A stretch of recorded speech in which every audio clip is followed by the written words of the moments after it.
ফের বাংলার আকাশে দুর্যোগের কালো মেঘ ঘনাচ্ছে। নতুন করে বাংলার বহু জেলায় ঝেঁপে বৃষ্টির পূর্বাভাস জারি করেছে আলিপুর আবহাওয়া দপ্তর। আজ কলকাতা সহ দক্ষিণবঙ্গে সকালের দিকে ঠান্ডা অনুভূত হলেও দিনের বেলায় গরম ভালোই অনুভূত হচ্ছে। তবে কলকাতায় আজ কোনো বৃষ্টির তেমন পূর্বাভাস নেই। যদিও আলিপুর আবহাওয়া দপ্তরের পূর্বাভাস অনুযায়ী দক্ষিণবঙ্গের 4 জেলায় আজ হালকা বৃষ্টিপাত হবে। আগামীকাল উত্তর পশ্চিম ভারতের পার্বত্য এলাকায় ঢুকবে পশ্চিমী ঝঞ্ঝা। পূর্ব মেদিনীপুর, পশ্চিম মেদিনীপুর, ঝাড়গ্রাম এবং পুরুলিয়ার কিছু অংশে তাই আজ বৃষ্টির পূর্বাভাস রয়েছে। এছাড়া বৃষ্টিপাত হতে পারে উত্তরবঙ্গের কিছু জেলাতেও। আবহাওয়া দপ্তরের পূর্বাভাস, আগামীকাল থেকেই দক্ষিণবঙ্গের বেশ কয়েকটি জেলায় পারদ বাড়তে চলেছে। আগামী 24 ঘন্টায় উত্তরবঙ্গের পার্বত্য অঞ্চলে হালকা বৃষ্টির সম্ভাবনা রয়েছে। সিকিমে বৃষ্টির পাশাপাশি পশ্চিমী ঝঞ্ঝা এই অঞ্চল দিয়ে যাবে। এর কিছুটা প্রভাব পড়বে দার্জিলিংয়েও। হাওয়া অফিসের পূর্বাভাস অনুযায়ী দক্ষিণবঙ্গের বিভিন্ন জেলায় তাপমাত্রা সর্বোচ্চ 32 থেকে 34 ডিগ্রি সেলসিয়াসের মধ্যেই থাকবে। কলকাতায় আজ সর্বনিম্ন তাপমাত্রা 19.4 ডিগ্রি সেলসিয়াসে ছিল, যা স্বাভাবিকের থেকে এই সময়ে 2 ডিগ্রি সেলসিয়াস কম। গতকাল সর্বোচ্চ তাপমাত্রা ছিল 31.1 ডিগ্রি সেলসিয়াসে। আজ সর্বোচ্চ তাপমাত্রা রয়েছে 30 ডিগ্রি সেলসিয়াসে। বর্তমানে এই তাপমাত্রাও স্বাভাবিকের থেকে প্রায় 3 ডিগ্রি সেলসিয়াস কম। অন্যদিকে আবহাওয়া দপ্তর আরও জানিয়েছে যে আগামী 5 দিনে কলকাতা সহ দক্ষিণবঙ্গের জেলাগুলিতে দিনের তাপমাত্রা 2 থেকে 3 ডিগ্রি সেলসিয়াস আরও বাড়তে পারে। তবে রাতের তাপমাত্রার কোনো রকম হেরফের ঘটবে না। আজ এবং আগামীকালের পর আগামী 14ই মার্চ সম্পর্কে বিশেষজ্ঞরা জানিয়েছেন যে বৃষ্টির সম্ভাবনা রয়েছে পশ্চিমের জেলাগুলিতে। বজ্র বিদ্যুৎ সহ হালকা বৃষ্টির সামান্য সম্ভাবনার কথা জানিয়েছে আবহাওয়া দপ্তর। দিনভর থাকবে মেঘলা আকাশ। পশ্চিমের জেলাগুলিতে এবং অন্যান্য জেলাগুলিতেও আংশিক মেঘলা আকাশের সম্ভাবনা রয়েছে। তবে আজ মূলত পরিষ্কার আকাশেরই দেখা মিলবে। বৃষ্টির কোনো তেমন পূর্বাভাস নেই। সকাল এবং সন্ধ্যায় মনোরম আবহাওয়া থাকবে আগামীকাল পর্যন্ত। হালকা শীতল হাওয়ার খুব সামান্য সম্ভাবনার জেরেই তাপমাত্রা কিছুটা নিম্নমুখী থাকবে। তারপর আগামী কয়েকদিনে এই তাপমাত্রার বড়সড় পরিবর্তন ঘটতে পারে। এবার চলুন আমরা দেখে নেই আজ আলিপুর আবহাওয়া দপ্তর থেকে বিশেষজ্ঞরা শেষ পূর্বাভাসে কি জানিয়েছেন। মধ্যে যে পশ্চিমের জেলাগুলো, প্রথম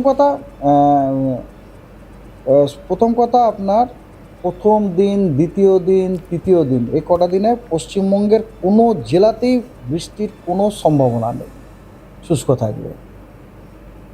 ঠিক আছে। আগামী 14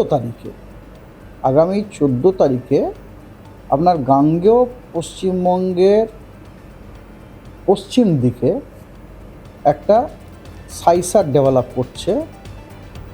যদিও সেটা খালি একদিনের জন্যই দেখা যাচ্ছে। ওই কারণে ওই দিনে আপনার পশ্চিমের জেলাগুলিতে আইসোলেটেড রেনফলের পূর্বাভাস আছে। আদারওয়াইজ অন্য কোনো দিনগুলিতে সবকটি দিনেই আবহাওয়া শুষ্ক থাকবে। উত্তর দক্ষিণ বোধ তাপমাত্রায় আপনার মোটামুটি 30-32 এরকমই থাকবে আর কি দক্ষিণের জেলাগুলোতে। আর ওপরের জেলাগুলোতে কম থাকে, কোথায় যেমন দার্জিলিং, কালিম্পংয়ে আপনার 12-14 এরকম। এই মুহূর্তে তো কোনো সতর্কবার্তা নেই। তাপমাত্রা আপনার নো ডে টেম্পারেচার মানে ম্যাক্সিমাম টেম্পারেচার আমি যেটা বললাম ওই লিমিটের মধ্যেই থাকার সম্ভাবনা আছে পশ্চিমের জেলাগুলো। প্রথম কথা আপনার প্রথম দিন, দ্বিতীয় দিন, তৃতীয় দিন, এই কটা দিনে পশ্চিমবঙ্গের কোনো জেলাতেই বৃষ্টির কোনো সম্ভাবনা নেই, শুষ্ক থাকবে। ঠিক আছে। আগামী 14 তারিখে আপনার গাঙ্গেয় পশ্চিমবঙ্গের পশ্চিম দিকে একটা সাইসার ডেভেলপ করছে।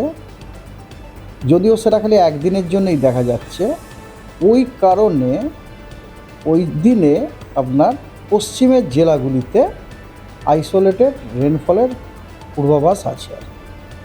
আদারওয়াইজ অন্য কোনো দিনগুলিতে সবকটি দিনেই আবহাওয়া শুষ্ক থাকবে। উত্তর দক্ষিণ বোধ তাপমাত্রায় আপনার মোটামুটি 30-32 এরকমই থাকবে আর কি দক্ষিণের জেলাগুলোতে।